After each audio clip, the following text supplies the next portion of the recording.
Hello everyone, my name is Schwade, and today we're going to be talking a bit about item sorting. Sorry, hoppers have been all that's on my mind lately.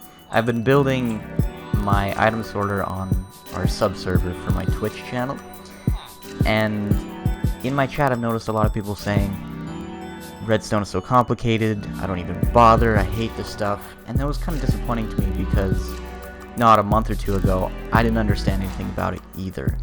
And so I want to make this video kind of showing why things like this look scary and complicated, when in reality, they're pretty manageable in difficulty. All it takes is an understanding of a few core concepts, and you'll be able to do this as well. So to understand how big sorters like this work, and even normal sized sorters like this, there's a few concepts we need to understand. The first and most important is hopper locking. So if you don't understand the general concepts of hoppers, I would highly recommend a video by Waddles and another video by Mumbo. So I'm going to link both of those in the description. If you don't understand hoppers at all, make sure to go watch those. And if they feel it all over your head, just go ahead and come back, and I'll try to keep things very simplistic. So, hoppers can be locked by giving them a redstone input. So, if we move all these to the top chest, normally they'd go right through. In fact, let's show that real quick. So we can see that there's a jungle log in there, it goes through, every time we check it, it's higher, but if we lock it, it stops changing. Okay, now that has to do with the idea that when a hopper receives a redstone input, it will stop moving. It won't send anything anywhere. Now, that's very important with a sorter because the whole concept of it relies upon it. This torch here is locking all these hoppers, so it's not sorting. Now, the goal is to make this torch turn off at the right time. So, that leads us to comparators. Comparators can be used to turn those torches on and off at the proper times. So, as you can see, this comparator is lit up right now. That's because it has items in it. So, comparators have a really interesting property to them. They can tell whether or not items are in hoppers. Now, the even cooler part about them is they give varying redstone output. So right now, we're getting an output of 1. You can see that because this redstone is kind of dancing and it's a little bit lit up, whereas the rest of it is not. As we start to fill the hopper though, you'll see that more and more of the redstone starts to light up. This is incredibly important because it's going to affect the way the sorter sees our items. Now, let's go ahead and show that. So, you can see that all these hoppers have comparators lined up to them. And if we look inside, we can see there's a fair amount of stuff in there. In fact, exactly the right amount. So as you can see, this redstone dust stops right before it gets to this one. Now it's very important because this one is the one that's going to activate this torch. Now, if we put more cooked chicken in here, let's hope we have some. Yep. Ooh, voice crack, jeez. We're going to see that this torch goes out and it allows this hopper to start sorting items into this chest. See that? And once it gets back down to 41, it will stop because the redstone output has become too low to reach this repeater. Now this repeater is nothing special. Repeaters just put, they can charge blocks. So it's just waiting for this and then it will turn on and use its charge to turn off the torch. See how it's on, charges this block, and that turns off the torch. Now, if that's a foreign concept to you, you might be a little bit new to redstone, but the cool thing about this design is you can just copy it and it'll work.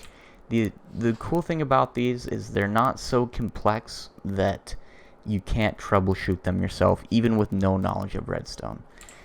So, now that we kind of understand what the comparators are for, let's look into what the hoppers are for, like the main part of the build and the most expensive part.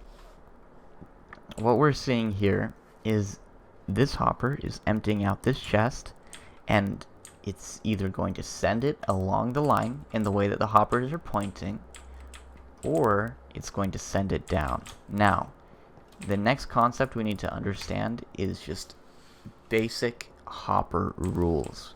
So, let me get this set up real quick.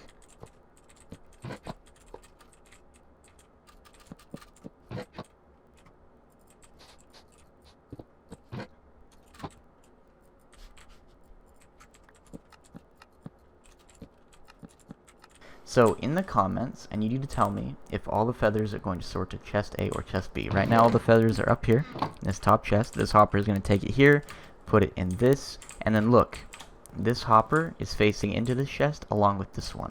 So are the feathers going to sort into chest A or chest B? Pause the video, go to the comments, and tell me where they're going to go. Now, the reason why it's not sorting, anyone know? Remember we talked about this. We have this redstone torch here, and it's not letting it sort, right? So once we remove it, we're off to the races. Now, where are all these feathers going to go? The answer may surprise you in the fact that it is B. Now, the reasoning behind this is because a hopper will always check beneath it before it checks where it's pointing. Now, if it's pointing down, it will always just send it directly down. Now, this is very fascinating because what we can do is we can fill this hopper with only the things we want to go into it. So, if a piece of cooked chicken goes in here, it's going to check beneath it to see if that hopper is willing to take it, and it is because it has room. But if it's not, it's going to send it where it's pointing, and then it'll check beneath it, send it again, check beneath it, send it again, check beneath it. Now we start to kind of understand how the sorter's working, right? Now, from this point, I feel like we're pretty comfortable to build a sorter. Alright, now let's get into the actual sorter build. Now, first we're going to place the chest where the items are going to be going. Now, how big we make this doesn't matter. As we've seen on the sub-server, I've built incredibly massive sorters. Now, this one's 30 long, and what we're going to find is that the biggest limiting factor of how big you can build your sorter is how much iron you have. For example, to build a 10 item sorter, that would be 3.2-ish stacks of iron. And so that's going to be a lot of iron. Each item you sort is going to require 3 hoppers. Okay, so first what we're going to do is we're going to remove 2 rows of blocks behind it and attach torches to there. Okay, all this is going to do is lock that hopper. After that, we're going to break the row behind it and place repeaters, not comparators. That will not work at all. All that's doing is it's going to transfer a redstone current into those torches. There's nothing scary or complex going on here. After that, we are going to place blocks here and blocks here. We're going to cover up all those repeaters and that row. We're going to place redstone on top of all of those, and then we're going to do one more line of blocks. Now we're going to face our comparators this way. I like to jump and place them because they don't work other ways. Now that's going to be what tells if our hopper is full or not.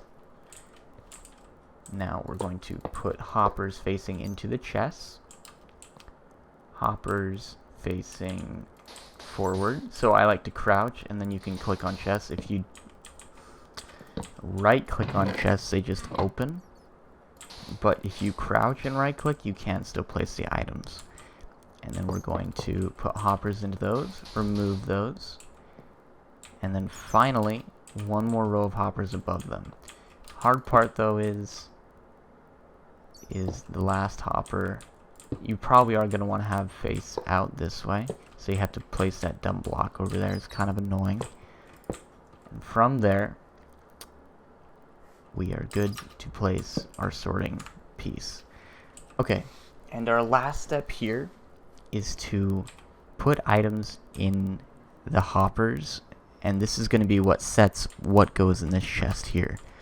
So what we're going to do is put a stack in, and then a bunch of stuff we don't want to have sorted. I like to use tree branches, saplings, just stuff I'm never going to have sorted and that aren't valuable.